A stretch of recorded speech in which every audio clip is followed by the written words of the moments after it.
Puntahan na natin yung Beshi Cakes natin. Beshi Cakes ng lahat. May account pa ba si Rendon Labador? Alamin natin ha, ang daming pangyayari in the past 24 hours. Pero may mga ganito na agaya ni Kiko Matos. Yes, ganun. Yes, nakapag-mass report na ba lahat?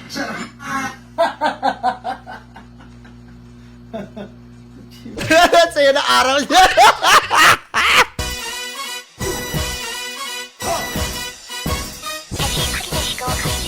Kamusta 30? So ito na nga!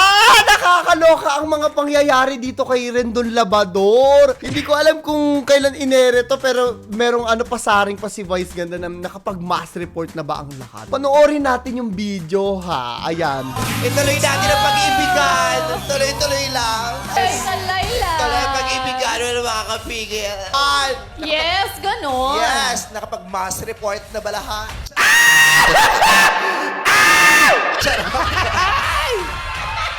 Grabe! Kung narinig mo hiyawan ng mga tao, gusto talaga nila. Gusto talaga nila. Ngayon ako ha, nakikita ko, mamaya pa natin didiscuss pero hahapyawan na natin. May mga siya, may mga pasaring siyang ganito. Hindi na tama yan. Hindi na reasonable ang mga dahilan ng pagre-report nyo. Alam mo ako, naaawa ako kasi at the end of the day, trabaho niya yan, pagkakakitaan. No, importante sa amin yan. Pinagpaguran namin yan. Maawa ka sa tao. Kaso kasi kung makikita mo yung mga, eto kagaya nito, kawawa talaga ang Pilipinas. Kung wala ako. Maano mo talaga, parang deserve talaga. No, nabawasan ng katoksikan sa internet. Ang dami pa sumasaring sa kanya. Ang dami pa mga pasaring ng mga tao kagaya ni Kiko Matos. Mamaya panoorin natin. Ang dami pa yung mga accounts niyang iba din na report na. Mamaya alamin natin yan ha kung wala na ba talagang natitirang account sa kanya. Pero bago yan, mag-like, subscribe, and notification bell muna kayo. Meron tayong monthly Gcash giveaway. Sagutin nyo lang question of the day natin. Nasa ilalim yung mechanics ha. So ayun na, umpisahan na natin.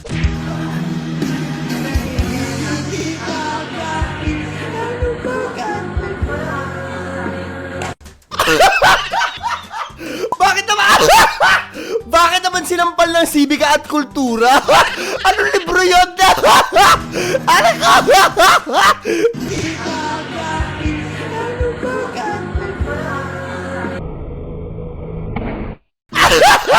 Nagganyan din si Rendon pag ang daming talak. Ayun yung nangyari. Yun yung metaphor. Sabi dito, yung binata na ang...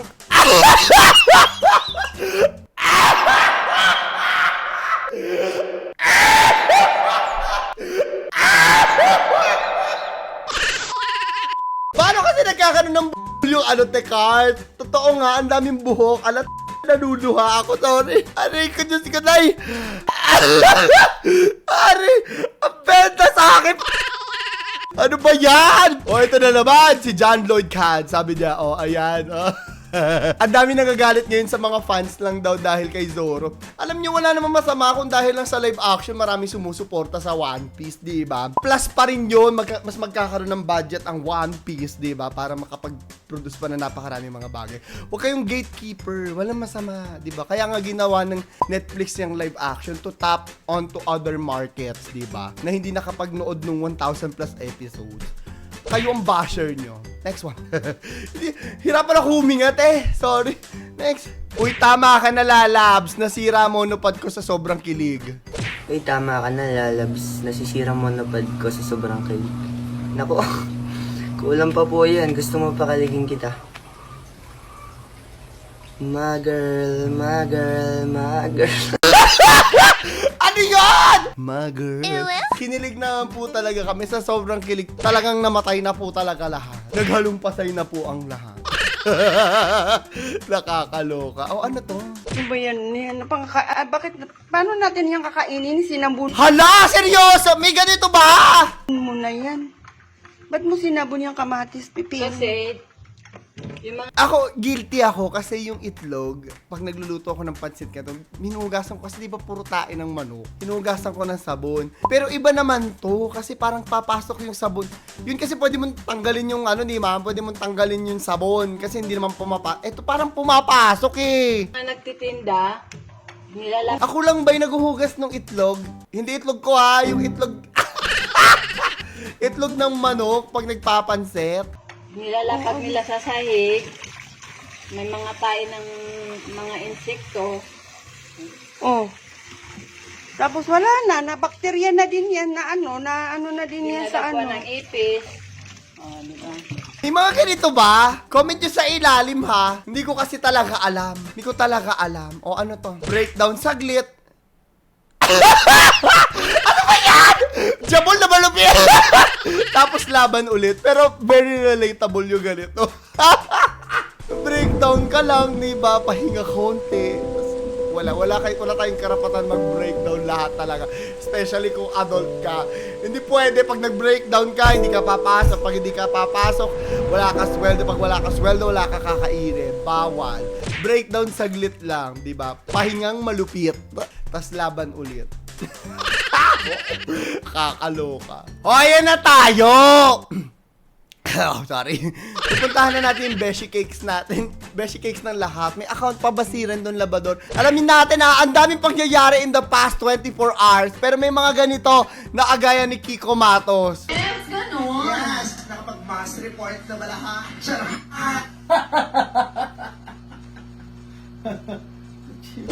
Sa'yo na araw niya. Ay, nako, cheers pa talaga. Nakapakapi-kapi na lang eh. Panoorin natin yan sa dulo mamaya ah. Pero ito may sinabi pa siya dito. Sabi, nalulungkot ako kasi mahirap mawala ng page. Totoo yun. Mahirap mawala ng pwesto sa social media. Ayoko mangyari yun kay Rendon. As a content creator, this is one of the worst nightmare you can experience. Pero, tut mo, bagay kasi sa'yo, ang yabang-yabang mo. Buti nga sa'yo, today is a good day, nanalo ang Pilipinas. Asaya-saya niya ako mapanood yung video kanina. Tuwan-tuwa siya. Sabi ko nga sa inyo, ako talaga naaawa ako kay Rendon ngayon. Naaawa ako sa kanya. Kaso kasi parang kailangan niya talaga matuto ng leksyon kasi may effect talaga sa mga tao, di ba? Dahil sa kanya, di ba, napagawa ng parody si Michael B. Michael B, di ba? Ang dami. Sino pa ba mga binanatan nito? Sabi, lustre. Oh, vice ganda. Ang dami, te. Ang daming mga nananahimik. Tingnan natin, ha. O, eto, sabi, your account has been disabled. I-blur na natin kasi medyo ano yung, yung dahilan. Pero feeling ko dahil lang sa random report ito. Binura na rin ako sa Google. Nare-report pala yung Google account, no? Kahit email, bawal na rin ang Rendon Labrador.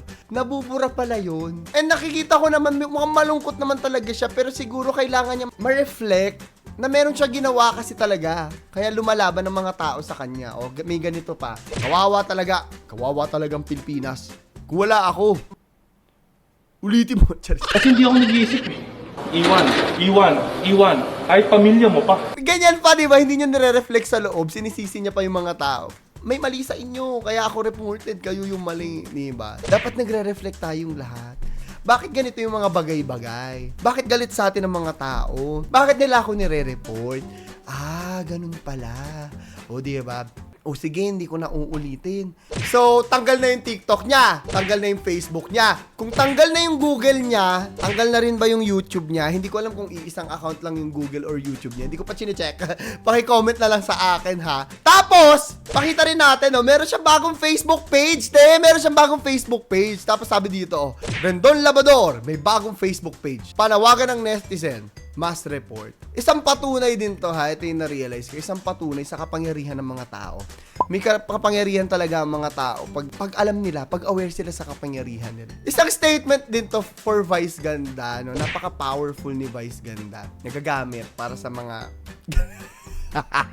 nagagamit sa mga ganito, di ba? Powerful si Vice Ganda. Ang dami talaga, nakikita ko kada scroll ko talaga, puro patama si Vice Ganda sa NTRCB or kay Rendon. Teka, gaya nito. Ano name mo? Magnolia Almadrigo po. Ah, dahil sa ice cream? Hindi dahil sa ice cream ang paborito nating dessert nowadays. Nagkakaalam-alam tayo ng prinsipyo dahil sa icing na yan. Nanay, isayaw-sayaw mo yan. Ayan, tapos gagawa tayo ng variation. Talikod ka, nanay. Tapos gaganito ka. Tama na yan, apo. Baka madagdagan ng 12 days. Official na ba yung 12 days? Hindi ko ni-research, ha? Pasensya na. So, kwentuhan tayo. Kung tapos na yung 12 days or umpisahan na, comment nyo na lang sa ilan. So, ayun, no? Ay, babaguhin natin yung question of the day natin ngayong araw. Mag-like, subscribe at notification bell kayo.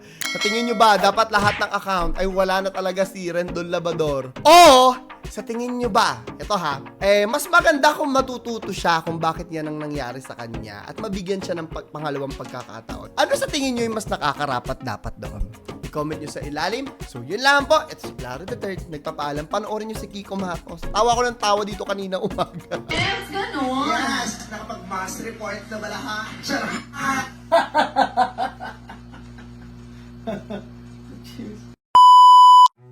Magandang umaga, Pilipinas!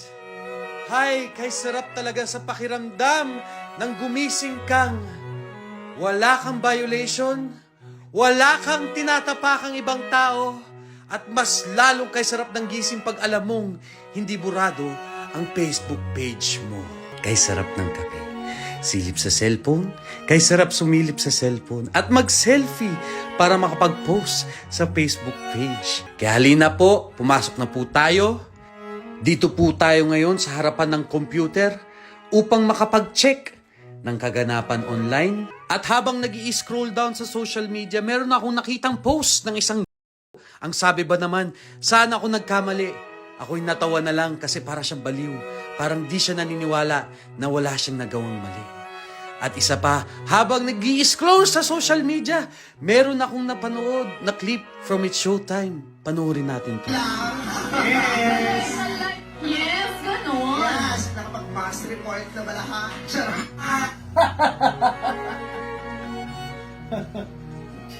At pagkatapos kong i-check ang lahat-lahat online, ay nag-sound trip muna ako dito ng Michael B.